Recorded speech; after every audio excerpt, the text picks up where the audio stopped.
Part of 14 चतुर्दशोध्याय 14 अध्याय गरुड़ पुराण का 14 अध्याय।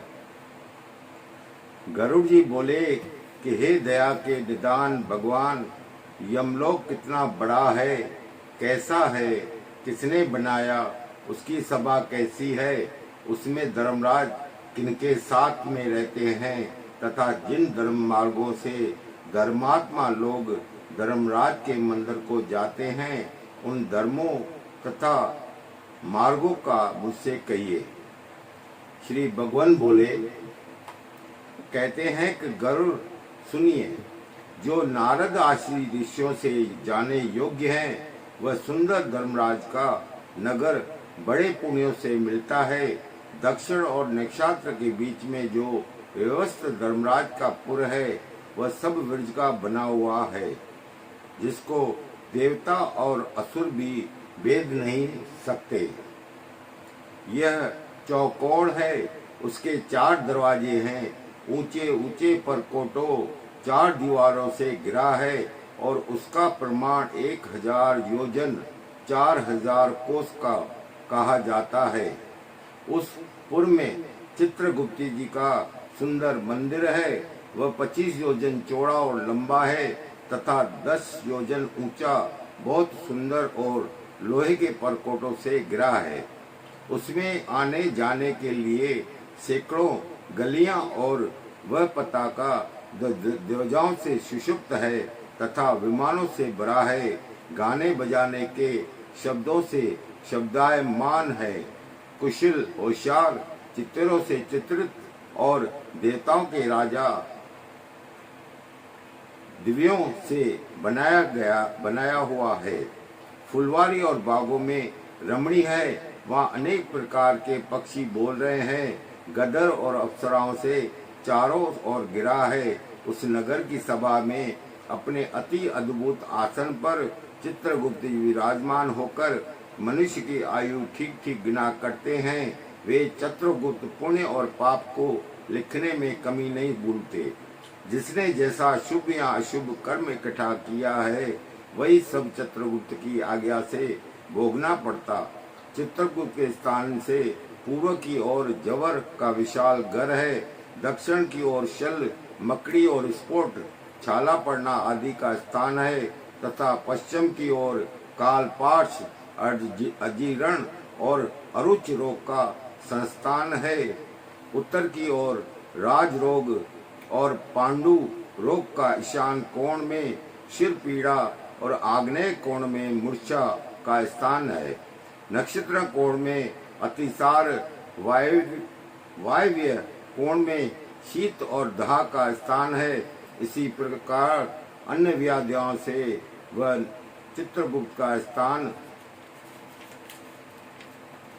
गिरा है। वहाँ बैठे चित्रगुप्त मनुष्य के शुभ अशुभ पाप पुण्य कर्मों को लिखा करते हैं। चित्रगुप्त के स्थान के आगे 20 योजन पर पुर के बीच दिव्य रत्नमय और बिजली की ज्वाला तथा सूर्य की सी कांति वाला धर्मराज का बहुत सुंदर मंदिर है। वह 200 योजन लंबा चौड़ा 50 योजन ऊंचा है। हजारों खंबे उसमें लगे हैं। वह वैद्य मणियों से भूषित तथा सोने से अलंकृत सजा है। उसमें अनेक प्रकार के महल बने हैं। शरत काल के मेघ के समान सोने के कलशों से मनोहर है। चित्रयुक्त सप्त मणियों की सीढ़ी वाला वह हीरा की कुटिया है, शोभायमान है। उसके जरौखों में मोतियों की झालरें लगी है। वह पताका और ध्वजाओं से शोभित तथा घंट नगारों के नाद से युक्त है और सोने की बंधन वारों से मंडित उसमें आश्चर्यमय सोने के सैकड़ों कवाड़ लगे हैं एवं अनेक प्रकार के वृक्ष लता कांटे रहित पेड़ों के सुहावना है। इसी प्रकार अन्य भूषण से वह सदा सुशोभित है तथा अपने योगों के प्रभाव से विश्वकर्मा ने उसे बनाया। उस पर में से 100 योजन चौड़ी काम रूपणी दिव्य सभा है। उसमें सब और चमकीला सूर्य का सा प्रकाश है। वह नहीं अधिक ठंड है और न अधिक गर्म है। वह मन को अत्यंत हर्षित करने वाली है। उसमें न शोक है, न बुढ़ापा है, न भूख है, न प्यास है और न कुछ अप्रिय वस्तु है। उनमें देवता संबंधी तथा मनुष्य संबंधी सब काम मौजूद हैं। उसमें सर्वत्र रसयुक्त बहुत से खाने योग्य भोजन के पदार्थ तथा रस वाले स्वादिष्ट गर्म और ठंडे जल, उसमें पूर्ण में शब्द आदि विषय हैं। नृत्य काम रूपी फल देने वाले वृक्ष हैं। हे गरुड़, वह सभा बाधा रहित रमणीक और कामना देने वाली है। बहुत समय तक तप करके विश्वकर्मा ने उसको बनाया। उसमें बड़े तप वाले, अच्छे व्रत वाले, सत्य बोलने वाले, शांति स्वभाव सन्यासी, सिद्ध और शुभ कर्म से पवित्र हुए लोग ही जाते हैं। उन सभा में अपने किए हुए पुण्य कर्मों से तेजोमय शरीर वाले, अलकार युक्त निर्मल वस्त्र धारण करने वाले, भूषणों से भूषित लोग रहते हैं। उन सभा में 10 योजन विस्तृत सब रत्नों से शोभित अनुपम सुंदर आसन पर भगवान धर्मराज बैठे हैं। वे सजनों में श्रेष्ठ हैं। उनके मस्त्र पर छत्र शोभित है। वे श्रीमान कुंडलों से अलंकृत और बड़े मुकुट में शोभित हैं। इस प्रकार के अलंकारों से युक्त मेघ के समान कांत वाले हैं। हाथ में सुंदर पंखा लिए हुए अप्सराएं उसके पवन कर रही है तथा गंधर्वों के समय अप्सराओं के गण गीत बाजा और नृत्य आदि के चारों ओर उनकी सेवा करते हैं। एवं हाथ से पाश लिए हुए मोत बलिवान काल और विचित्र रूप चित्रगुप्त तथा यमराज में सेवित हैं तथा पाश फांसी फंद और दंड लिए रूप चित्रगुप्त तथा यमराज से वे सेवित हैं तथा पाश और अपने तुल्य बल वाले अनेक योद्धाओं ने वे गिरे हैं। वे भयंकर रूप आज्ञा में रहने वाले अपने तुल्य बल वाले अनेक योद्धाओं से वे गिरे हैं। हे गरुड़, अग्नि विश्वाद पित्र सोमपा उषुम्पा सिद्धावंत भरषद मूर्त और अमूर्त जो पित्र हैं तथा अर्यमा आदि पितृगण और मूर्तिमान जो अन्य पित्र हैं, वे सब मुनियों के साथ उन धर्मराज की उपासना करते हैं। अत्र विष्ट पुलह दक्ष ऋति अग्रा जामदग्य परशुराम मुर्ग पुलस्त्य अगस्त्य और नारद जी ये तथा अन्य बहुत से धर्मराज के सभा में सभासद हैं, जिनकी नाम और कर्मों से संख्या नहीं हो सकती। धर्म शास्त्रों की व्याख्याओं के यथार्थ निर्णय करने वाले ब्रह्मा जी की आज्ञा से धर्मराज की सेवा करते हैं। सूर्यवंशी सोमवंशी तथा अन्य जो धर्मात्मा राजा लोग हैं, वे उस सभा में करते हैं। सूर्यवंशी सोमवंशी तथा अन्य जो धर्मात्मा राजा लोग हैं, वे उस सभा में धर्मराज की सेवा करते हैं। मनु, दिलीप, मानदाता, सगर, भगीरथ, अम्बिर्य, अनरण्य धर्मराज की सेवा करते हैं। मुचित, निम्न, पुत्र, यथार्थ, नुष्पुर, दुष्यंत, शिव, नल, भरत, शंतनु, पांडु और सहस्रार्जुन ये विख्यात कीर्ति वाले पुण्यकर्म राजर्षि लोग बहुत से अश्वमेघ यज्ञों में पूजा करके धर्मराज के सभासद हुए। धर्मराज की सभा में धर्म की वर्तमान में रहता है। वहाँ पक्षपात, झूठ और मत्सर नहीं है। उनकी सभासद शास्त्र के ज्ञाता और धर्म परायण हैं। वे उस सभा में निरंतर धर्मराज की उपासना करते हैं। हे गरुड़ महात्मा, धर्मराज की वह सभा ऐसी है जिसको दक्षिण मार्ग से गए हुए पापी लोग नहीं देख सकते। धर्मराज के पुर में जाने के लिए 4 मार्ग हैं। पापियों के जाने के लिए जो मार्ग है वह तुझसे कह दिया है। पूर्व आदि 3 मार्गों से जो धर्मराज मंदिर को जाते हैं, वे ही सकृति लोग पुण्य से उस सभा में जाते हैं। उनको सुनो, वहाँ सब भोगों से युक्त एक पूर्व का मार्ग है, उसमें पारिजात नामक वृक्ष की छाया है। वह रत्नों से शोभित विमानों के समूह से भरा, जहाँ तहाँ हंसों की पंक्तियां विराजमान है। मूंगा के बागों से गिरा और अमृत और रस तुल्य जल में युक्त है। उसी पूर्व मार्ग में ब्रह्म महर्षि लोग पुण्यवान निर्मल राजश्री और देवताओं की आराधना करने वाले, शिवजी की भक्त करने वाले, गर्मी में पौशाला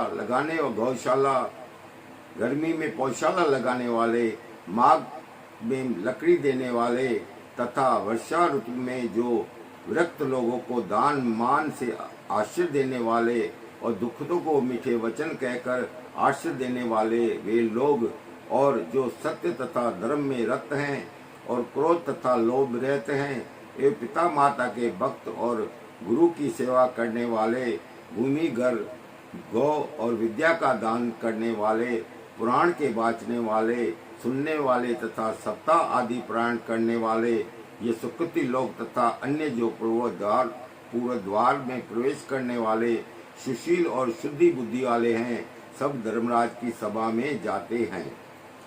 दूसरा जो उत्तर का मार्ग है, उस सैकड़ों बड़े बड़े रथों से भरा और पालकियों से युक्त है। परिचंदन देव वृक्षों में शोभित है। वहाँ हंस, सारस, चक्रों से शोभित अमृत तुल्य जल से भरा हुआ सुंदर सरोवर है। इस मार्ग से वैद्य पाटी, अतिथियों के पूजक, दुर्गा और सूर्य के भक्त तथा पर्व समय में तीर्थों में नहाने वाले जाते हैं, तथा जो गर्म युद्ध में भरे हैं और अनशन करते मरे हैं, तथा जो काशी जी में गौशाला में तीर्थ के जल में मरे हैं, वो इस उत्तर मार्ग में जाते हैं। तथा ब्राह्मण के लिए, स्वामी के कार्य के लिए तीर्थ क्षेत्रों में मरने वाले एवं देवताओं के विद्रोह देव मंदिर आदि तोड़ने वालों के साथ लड़ाई में मरने वाले और योगाभ्यास में मरने वाले, सतपात्र के पूजन वाले, नित्य बड़े बड़े दान देने वाले, ये सब उत्तर द्वार में प्रवेश करके धर्मराज की सभा में जाते हैं। रत्नों के बने मंदिरों से शोभित तीसरा पश्चिम मार्ग है। उसमें सदा अमृत तुल्य रस से भरा, बावड़िया शोभायमान व ऐरावत के कुल में पैदा होने वाले मत हाथियों से भरा है, तथा ऊंचे शिवा से उत्पन्न घोड़ा जैसे रत्नों से युक्त हैं। इस मार्ग में से आत्मपरायण योगी लोग, अच्छे शास्त्रों के चिंतन करने वाले, भगवान के अन्य भक्त और गायत्री मंत्र का जप करने वाले जाते हैं।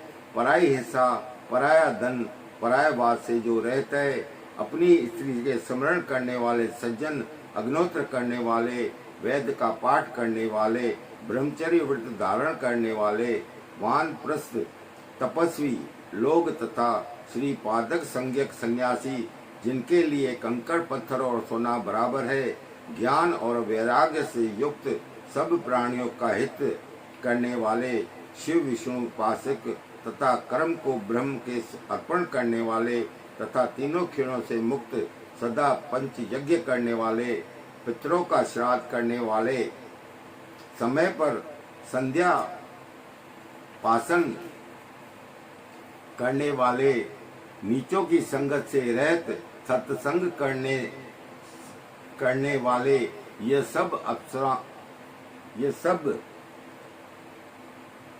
अप्सरा गणों से युक्त उत्तम विमान में बैठे हुए, अमृत पीते हुए पश्चिम द्वार से धर्मराज के मंदिर में प्रवेश करके धर्म सभा में जाते हैं।